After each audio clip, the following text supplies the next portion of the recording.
नमस्कार दोस्तों, इस चैनल पे अपने इंजीनियरिंग ड्राइंग के साथ साथ थ्योरी भी करेंगे। ठीक है, तो आज अपने first year electrician first year के लिए थ्योरी का चैप्टर ले रहे हैं। ठीक है ना, जैसे यहाँ पे इलेक्ट्रिशियन लिखा है, ये अपने कर देते हैं यहाँ पे फर्स्ट ईयर। ठीक है, इलेक्ट्रिशियन फर्स्ट ईयर के लिए अपने छोटा सा चैप्टर ले रहे हैं। पॉइंट छोटा सा है लेकिन बहुत बार परीक्षा में पूछा गया है। तो इसमें अपने शुरुआत लेते हैं मानक और मानकीकरण। मानक और मानकीकरण यानी कि स्टैंडर्ड एंड स्टैंडर्डाइजेशन।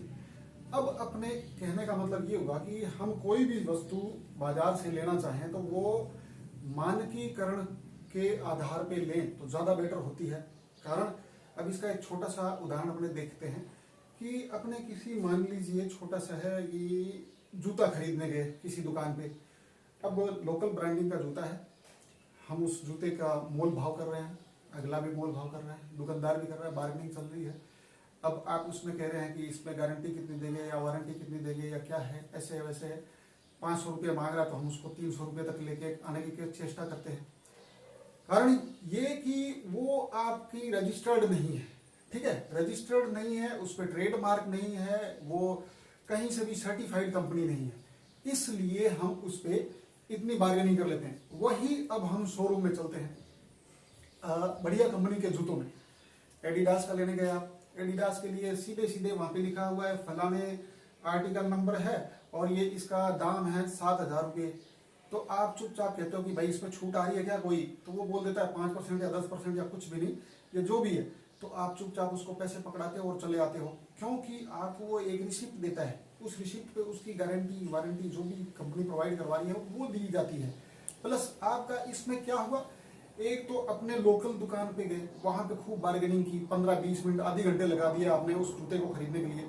लेकिन वहीं पे आप एक ब्रांडेड कंपनी में गए तो वहां पे आपका कोई टाइम नहीं लगा, आपने सीधे सीधे उसमें पसंद किया, उसको उठाया और उधर से रसीद कटी, उसमें सारा ब्यौरा दे रखा है जो भी उसमें विधिक कार्रवाइयां होने के लिए है। ठीक है ना, तो ये आपका स्टैंडर्ड और नॉन स्टैंडर्ड का फर्क पड़ता है। इसलिए अपने ये जरूरी है कि ये पार्ट इसलिए जरूरी है कि हम इलेक्ट्रिकल का कोई भी सामान, कोई भी एसेसरीज खरीदते हैं तो उसके लिए स्टैंडर्ड होना अति आवश्यक है। क्यों अति आवश्यक है?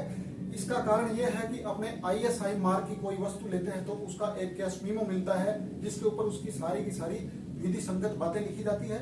प्लस हम उस गारंटी या वारंटी पीरियड में जब भी उसको लेकर जाते हैं तो उसका रिप्लेसमेंट या उसको बना करके कंपनी द्वारा प्रोवाइड किया जाता है। ठीक है, अगर वही हम लोकल सामान लेके आते हैं तो लोकल सामान के लिए क्या करते हैं, वो दुकानदार आपको सीधे सीधे ये कहेगा कि भाई ये जो सामान है यहीं पे आप चेक कर लीजिए, चल रहा है, दुकान से बाहर गए, ये आपका रिस्क है, उसके बाद हमारी कोई गारंटी वारंटी नहीं है और उसके जो दाम है कैसे लग रहे हैं क्या लग रहे हैं। अगर वो 5 साल चला तो आपका ठीक है, 5 दिन चला तो ठीक है, 5 घंटे चला तो ठीक है। लेकिन वहीं पे ISI मार्क या ट्रेड मार्क या रजिस्टर्ड कंपनी से अपने जो भी उस पर एक कैश मीमो पे लिखवा के लाते हैं तो उसका हमें पूरी एक उपभोक्ता को संतुष्टि होती है, उसको सुरक्षा मिलती है, उसको हर तरीके से अच्छा, उसका टाइम भी बचता है, उसका धन भी बचता है। बार बार खरीदने से बढ़िया एक बार अपने बढ़िया चीज ले लिया। ठीक है ना, तो कुल मिलाकर के अपने कहने का मतलब ये हुआ मानक और मानकीकरण जो पाठ है ये इसीलिए किया गया कि सर्वोच्च संस्थाएं जो देश की होती है उनके द्वारा ये प्रत्येक सामान की गुणवत्ता को तय किया जाता है, उनका टेस्ट किया जाता है, उनके सब कुछ करने के बाद में उन्हें एक नंबर दिया जाता है, सर्टिफाइड नंबर होता है, स्टैंडर्ड नंबर होता है, जिसके तहत अपने उसको कहते हैं। जैसे अपने ISI मार्क जो लेते हैं, ISI मार्क है उस पे 7 या 8 अंक ऊपर होता है, नीचे 4 या 5 अंक होता है, तो अपने कहते हैं कि भाई इसके अंक हैं। या बार कोडिंग की जाती है, बार कोडिंग से भी अपने समझ जाते हैं। आजकल QR कोड आ रहा है, इससे इस तरह से अपने को सुविधा मिलती है।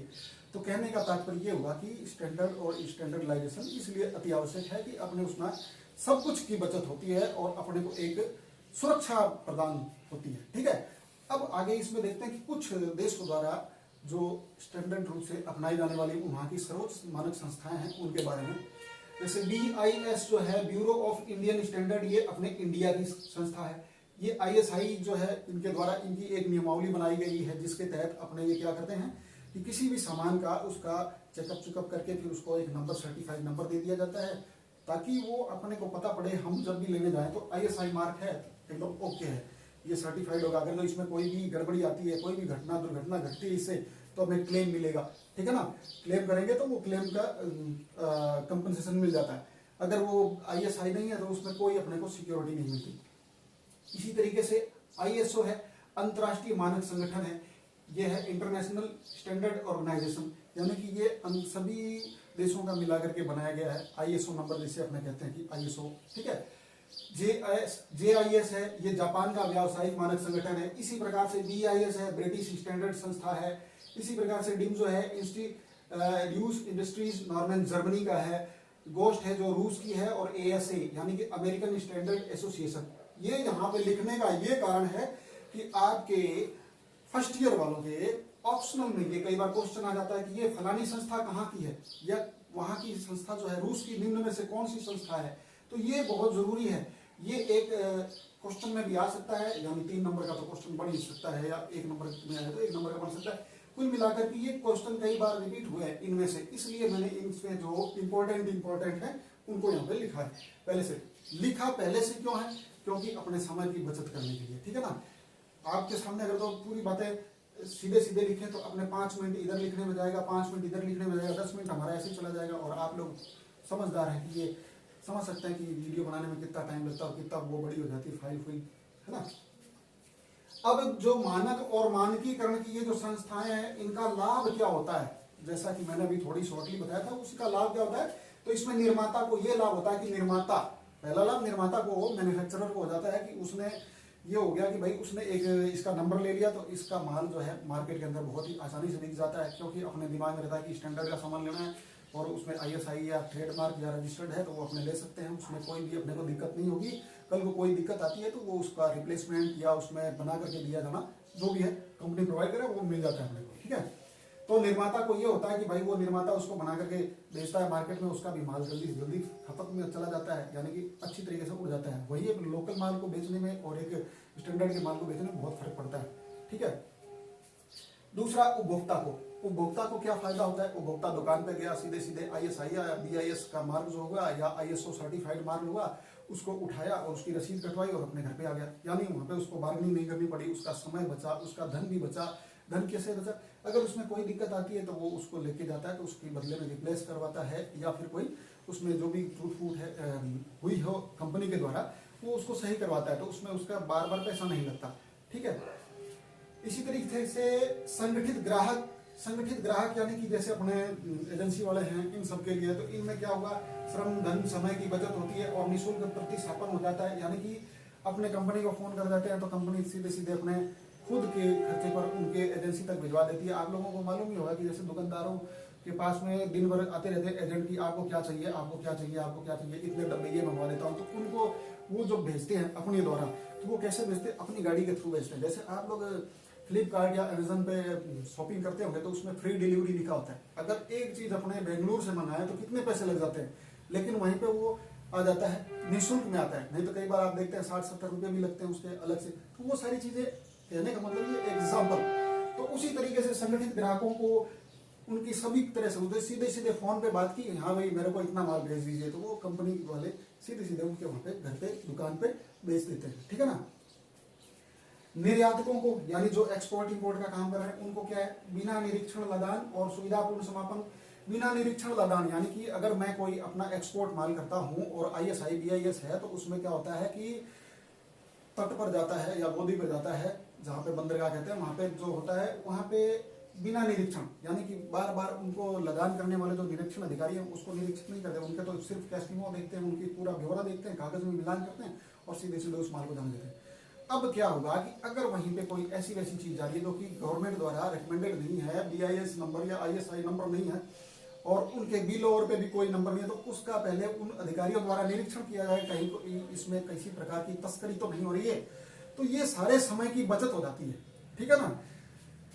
और सुविधापूर्ण समापन, अगर कोई इसमें सुविधापूर्ण समापन से तात्पर्य ये होगा कि अगर कोई उसमें कॉन्ट्रैक्ट है तो कॉन्ट्रैक्ट का समापन जो कर सकते हैं, तो जैसे जैसे अपने डील ली होती है, डील की होती है, तो उस डील को समापन भी टाइमली अपने किया जा सकता है। एक कोई भी उसमें त्रुटिपूर्ण बात होती है जैसे कंडीशंस एंड नॉर्म्स, उसमें कोई भी अगर जो तोड़ता है तो उसका आसानी के साथ में समापन किया जा सकता है।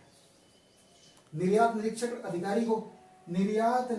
अधिकारी को ये फायदा होता है कि उसका भी समय बचता है, उसके भी क्या होता है, सामान आया, उसने उसका कैश मेमो वगैरह देखा, सब कुछ देखा और उसमें तुरंत उसको लदान में लगा दिया। अगर वही चीज़ स्टैंडर्ड की नहीं है तो उसमें क्या दिक्कत आएगी कि उनको चेक करना पड़ेगा कि ये माल कैसा है, इसका नंबर क्या है, ये कहाँ से आया है, फिर इसमें क्या क्या चीज़ें जा रही है।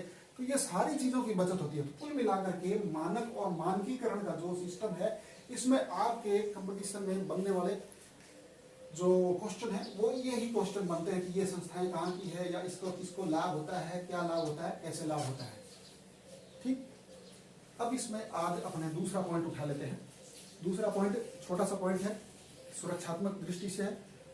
कुंजियों का आपातकाल पर प्रचालन। कुंजियों का आपातकाल पर, जैसे अपने घर में बोर्ड लगा हुआ है, मेन स्विच बोर्ड लगा हुआ है, डिस्ट्रीब्यूशन बोर्ड लगा हुआ है, तो आपातकाल से तात्पर्य यहाँ पे हुआ कि कल को कोई अगर शॉर्ट सर्किट हो रहा है, हमने अब एमसीबीज वगैरह नहीं लगा रखी है, डीपी लगा रखी है, तो उस डीपी को तुरंत जा करके कैसे ऑफ करना है। तो इसके लिए सभी को घर में इंस्ट्रक्शंस दिए जाते हैं, या फैक्ट्री में है तो वहाँ पे नियमावली लगी होती है कि फलानी जगह पे इसका मेन स्विच बोर्ड लगा हुआ है, ये मेन स्विच बोर्ड को यहाँ पे अपने जा करके इसको ऑफ कर सकते हैं, ये सारी चीजें तो उसके संबंधित है। तो कुंजियों का आपातकाल पर प्रचालन कैसे किया जाता है?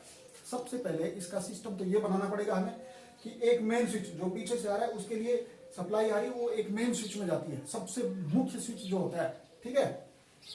उस मेन स्विच से उसको सब मेन स्विचों में डिस्ट्रीब्यूट कर दिया जाता है, यानी कि अलग अलग, जैसे एक सेल के लिए ये चला गया, एक सेल के लिए दूसरा सर्किट चला गया, एक सेल के लिए तीसरा सर्किट चला गया, ठीक है। ये पावर के लिए चला गया, या ये लाइटिंग फैन के लिए चला गया, ये अपने मशीनों के लिए चला गया, या मोटरों के लिए चला गया। तो ये अलग अलग डिवाइडेशन कर देते हैं, जिससे कि अपना एक केबल पे बढ़ने वाला जो बोझ होता है वो कम हो जाता है। कारण कि अधिक एम्पियर अगर एक ही केबल में जाती है तो वो बार बार आपका अधिक एम्पियर होने से पावर फैक्टर लैग करेगा तो आपका मीटर भी बढ़ेगा, बिजली बिल बढ़ेगा। मीटर बढ़ने से तात्पर्य कि यहाँ पे बिजली का खपत बढ़ेगी, ठीक है ना। तो कहने का मतलब ये हुआ कि इसको अपने इस स्थिति में लगाएंगे, एक मेन स्विच लगाया, उससे उसको डिस्ट्रीब्यूट करके अलग अलग समय दे दिया। उसके बाद डिस्ट्रीब्यूशन बोर्ड, प्रत्येक शाखा के अलग अलग डिस्ट्रीब्यूशन बोर्ड बना दिया हमने ताकि वो अलग हो। अब इसमें बनने वाला क्वेश्चन क्या आता है कि जैसे ये डीपी यानी डबल पोल स्विच, आईसीडीपी है या डीपी है, double pole switch, iron clad double pole switch हो गया, या डबल पोल स्विच हो गया, या एमसीबीज होती है। इनको प्रचालित करने के लिए, इनको ऑन की स्थिति में करने के लिए इनकी घुंडी को किधर करते हैं, घुंडी से तात्पर्य उसका हैंडल किधर करते हैं, तो उसके हैंडल को अगर एमसीबी है या डीपी है तो उसको ऑन करने के लिए जैसे ये बटन था उसको ऊपर की तरफ लेते हैं, या एमसीबी को ऊपर की तरफ लेते हैं, ठीक है ना। और ऑफ करने के लिए डिस्ट्रीब्यूशन बोर्ड या एमसीबी को नीचे की तरफ दबाते हैं हैंडल को। उसी तरीके से स्विचेस जो होते हैं अपने घरों में, बोर्ड के ऊपर जो स्विच लगे होते हैं उनको ऑन करने के लिए नीचे की तरफ दबाया जाता है और ऑफ करने के लिए ऊपर की तरफ दबाया जाता है। तो बनने वाले क्वेश्चन इसमें यही आते हैं कि डीपी है, एमसीबीज है, इसको ऑन करना है तो ऊपर की तरफ घुमाएं, ऑफ करना है तो नीचे की तरफ घुमाएं, ठीक है, नीचे की तरफ उसको दबा दें। और स्विच जो है उसको ऑन करना है तो नीचे की तरफ दबाना पड़ेगा, और स्विच को ऑफ करना है तो ऊपर की तरफ। अब इसमें स्विच कौन कौन से आ गए? फ्लश टाइप आ गया, टम्बलर टाइप आ गया। जो टम्बलर टाइप वो होता है गोल सा बेकेलाइट का बना होता है, जो पुराने अपने घरों में मिल सकता है अभी, ठीक है ना। फ्लश टाइप के आजकल जो आते हैं स्विच, ये सारे। तो ये क्वेश्चन बड़ा इंपॉर्टेंट बनता है इस पॉइंट में। तो आज मेरे कहने का मतलब ये होगा, आज हमने उस चैप्टर को, छोटा सा चैप्टर है, मतलब चैप्टर तो क्या, ये एक छोटा सा पॉइंट है इस सुरक्षात्मक पाठ का, उसमें मानक और मानकीकरण को पढ़ा और कुंजियों के बारे में प्रचालन का। ये क्वेश्चन बार बार कई बार रिपीट होता रहता है, ठीक है ना। तो ये इस तरीके से हम इसको समझ सकते हैं।